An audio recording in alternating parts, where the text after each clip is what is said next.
시청자 여러분 안녕하십니까? BOE 모닝뉴스 시작합니다.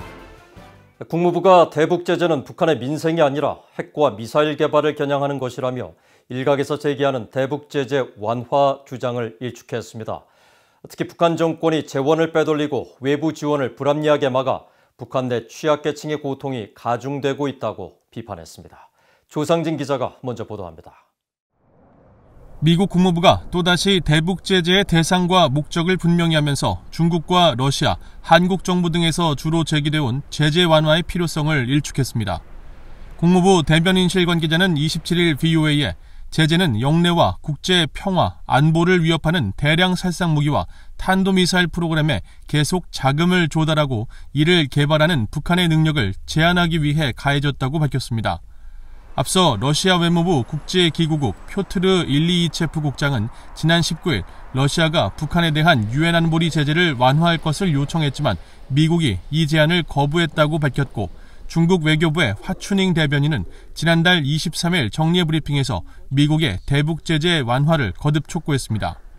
한국 정부도 이인영 통일부 장관 등이 전면에 나서 인도주의 문제를 포함한 대북 제재 완화 필요성을 계속 강조하고 있습니다. 그러나 국무부는 이런 요구에 대해 북한의 인도주의 위기는 제재 때문이 아니라 북한 정권이 자초한 것이라는 입장을 거듭 강조했습니다. 국무부 대변인실은 북한 정부는 유엔에 의해 금지된 대량 살상무기, 미사일 프로그램에 자금을 조달하기 위해 취약계층을 포함한 주민들로부터 자원을 착취하고 전용하며 제재 회피 활동을 지속해왔다고 비판했습니다. 아울러 북한의 빈곤하고 가장 취약한 계층에 인도주의적 지원기구들이 완전히 접근하는 것을 금지한 것을 포함해 구호기구들의 원조 활동에 대한 북한 정부의 불합리한 제한 조건들이 구호품의 전달과 최상의 국제적 기준에 부합하는 감시를 계속 막고 있다고 지적했습니다. 한편 국무부 대변인실 관계자는 북한을 협상에 복귀시키기 위한 방안으로 미국이 일시적인 대북 제재 완화 조치를 취할 준비가 돼 있어야 한다는 앤디 김 미국 민주당 하원 의원의 전날 발언에 대해서는 즉답을 피했습니다. 앤디 김 의원은 28일 미국 조지 워싱턴대 한국학연구소가 주최한 화상 간담회에서 제재를 통한 것이든 다른 노력이든 완화를 제공할 준비가 돼 있어야 한다고 주장했습니다. BOA 뉴스 조상진입니다. 국무부가 미국의 대북 인권단체인 북한자유연합과 한국 내 탈북민들이 매년 주최하는 북한 자유주간을 맞아 지독한 북한의 인권 상황에 대한 인식을 높이고 위반 행위를 조사할 것이라고 강조했습니다.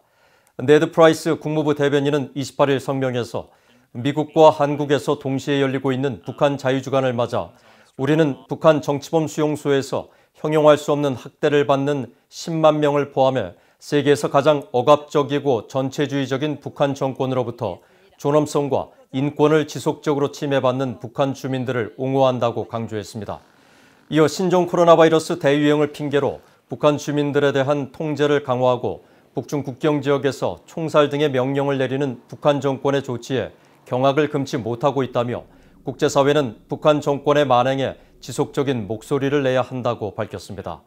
또 미국은 북한 주민들을 위한 독립적인 정보 접근을 지원하고 유엔을 비롯해 우호적 동맹들과 함께 김정은 정권의 책임을 지우는 일을 증진시켜 나갈 것이라면서 탈북민들과 인권단체들의 용기를 기리고 북한 정권의 중대한 부당함을 전 세계에 알리려는 사람들의 노력을 항상 지지할 것이라고 밝혔습니다.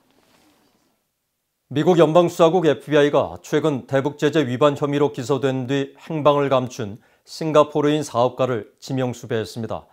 최근 몇 년간 대북 제재 위반자 등에 대한 미국 법무부의 조치가 형사와 민사소송 외에 벌금 부과 등 여러 방식으로 강화하고 있다는 평가입니다. 함지아 기자입니다. 미국 연방수사국 FBI가 최근 대북 제재 위반 혐의로 검찰에 기소된 싱가포르인 궈기생 씨에 대한 수배 전단지를 공개했습니다. 이 수배 전단지에는 생년월일과 키, 몸무게 등 신상 정보와 함께 궈 씨의 사진 2장이 실렸습니다. FBI는 궈 씨의 혐의를 요약한 부분에서 그가 북한과 사업을 하고 제재 대상 서비스를 북한에 제공해 미국의 국제긴급경제권한법 등을 위반한 혐의로 수배됐다면서 궈 씨의 행위는 북한의 핵 확산 프로그램을 가능하게 했다고 적시했습니다. 이어 궈 씨에 대한 정보가 있는 사람은 지역 FBI 사무실이나 가까운 대사관 또는 영사관에 신고해 줄 것을 당부했습니다. 앞서 미국 뉴욕 남부 연방검찰은 지난 23일 싱가포르 국적자인 궈 씨를 기소하면서 그가 2018년 2월부터 2020년 3월까지 수차례에 걸쳐 북한을 대리해 유류를 구매하고 선박을 이용해 유류를 북한 선박 등에 넘겼다고 밝혔습니다. 특히 권 씨는 익명의 인물 등과 공모해 중국에 등록된 위장 회사를 이용하는 방식으로 2,734톤급 유조선 커리저스호를 구매해 북한 선박에 환적을 하거나 직접 유류를 북한으로 운송했습니다. 검찰은 권 씨에 대한 형사 기소와 별도로 커리저스호에 대한 민사 몰수 소송도 이날 함께 제기했습니다. 커리저스호는 현재 캄보디아 당국에 억류돼 있으며 미국 정부의 요청에 따라 운항이 중지된 상태인 것으로 알려졌습니다. 미국 검찰은 이처럼 최근 형사와 민사 등 여러 법적 조치를 통해 대북 제재 위반자들에 대한 적극적인 대응에 나서고 있습니다. 지난달 22일에는 2019년 미국 법원에 기소돼 말레이시아에서 체포됐던 북한 사업가 문철명이 미국에 공식 인도됐고, 지난 2월에는 박진혁을 비롯한 북한 해커 3명에 대한 기소장이 미국 법원에 제출됐습니다.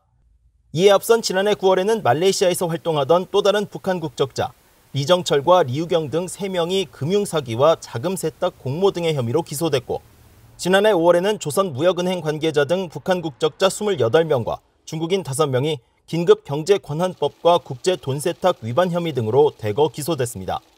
또 북한 선박 커리저스호처럼 민사소송을 제기해 몰수를 추진 중인 대북제재 위반 자산 등도 10건 내외에 이르는 것으로 추산되며, 검찰이 대북제재 위반 기업에 대한 소송 대신 거액의 벌금을 부과하는 경우도 늘고 있습니다. 이 같은 미국 검찰과 FBI의 대북제재 관련 적극적인 움직임의 배경에는 미국 법무부의 강력한 의지가 반영돼 있다는 분석이 나옵니다. BOE 뉴스 함지아입니다. 미국의 정보당국을 총괄하는 국가정보국장실이 북한 등 적대국들의 진화하는 위협 등에 대응하기 위한 조직 신설 작업을 진행하고 있다고 밝혔습니다. 북한과 러시아 등 적대국들의 악성 행위 대응을 위해 총괄기관을 만들라는 의회의 요청 등에 따른 겁니다. 오택성 기자입니다. 미국 국가정보국장실은 조직 내 해외 악성 세력들의 영향에 대응하기 위한 신설 조직을 만들고 있다고 밝혔습니다. 국가정보국장실 대변인은 27일 VOA에 보낸 이메일을 통해 조직 내 해외 악성 영향센터를 만들고 있다고 밝히고, 이번 조치는 진화하는 위협과 의회의 요구 등을 지원하기 위한 것이라고 설명했습니다.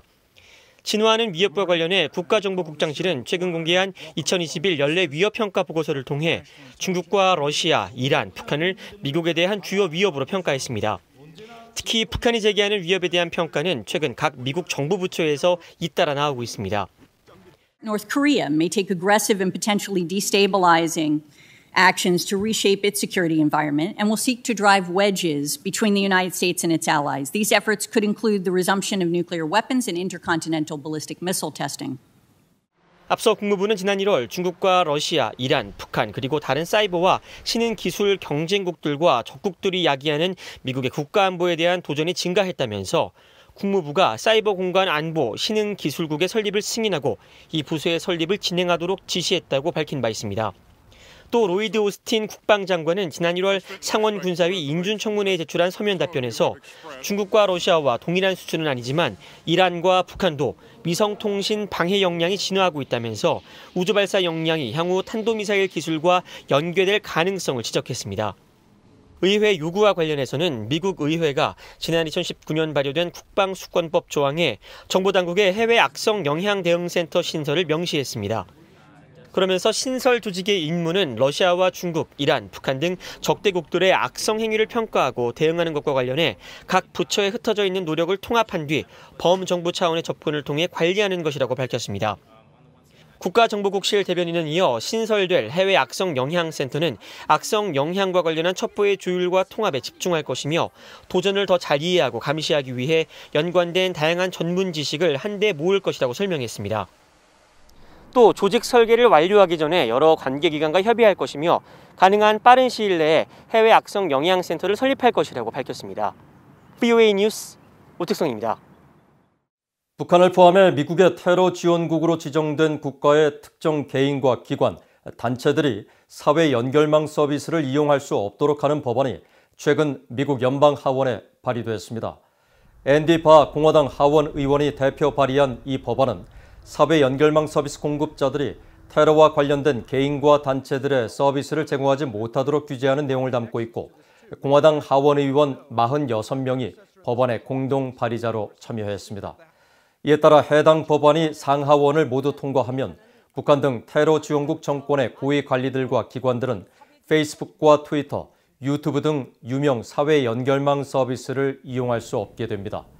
법안은 해당 고위 관리에 해당하는 범주로 국가 최고 지도자와 외교 국방 분야 고위급 관리들이 포함된다고 명시하고 있어 북한 김정은 국무위원장과 고위 관리들도 이에 포함될 것으로 예상됩니다. 지난 2010년 북한 정권의 공격으로 침몰된 한국 해군 천안함의 생존자 전우회가 천안함 명예회복을 위한 국민감사 청구 서명운동을 열고 한국 정부의 즉각적인 조치와 답변을 촉구했습니다. 천안함 생존자 전우회와 천안함 함장을 지낸 최원일 예비역 해군대령 등은 28일 한국 국회 앞에서 서명운동과 릴레이 시위를 시작하면서 한국 청와대와 국방부가 천안함 음모론자들의 요구에 따라 천안함 재조사를 방임하고 관련자 처벌과 재발 방지 대책을 미루고 있다고 판단해 이에 대한 철저한 조사를 요구하는 국민감사 청구 서명운동을 계속 이어나갈 계획이라고 밝혔습니다. 앞서 한국 대통령 직속기관인 군사망사고 진상규명위원회는 최근 천안함 피격 사건에 대해 진상규명이 필요하다는 일각의 주장을 받아들여 재조사를 의결했습니다. 이에 대해 천안함 유족회 측은 정보기관이 음모론을 근거로 재조사를 의결하였다며 의결 과정의 위법사항을 감사해달라는 국민감사를 촉구해왔습니다. 한편 서욱 한국 국방부 장관은 같은 시각 국회에서 열린 국방위 전체 회의에 참석해 군 사망사고 진상규명위원회가 천안함 사고 재조사를 결정한 건 유감이라며 천안함 사건은 북한 정권의 소행이란 점을 재확인했습니다. 이상으로 BOE 모닝뉴스를 마칩니다. 시청해주신 여러분 고맙습니다.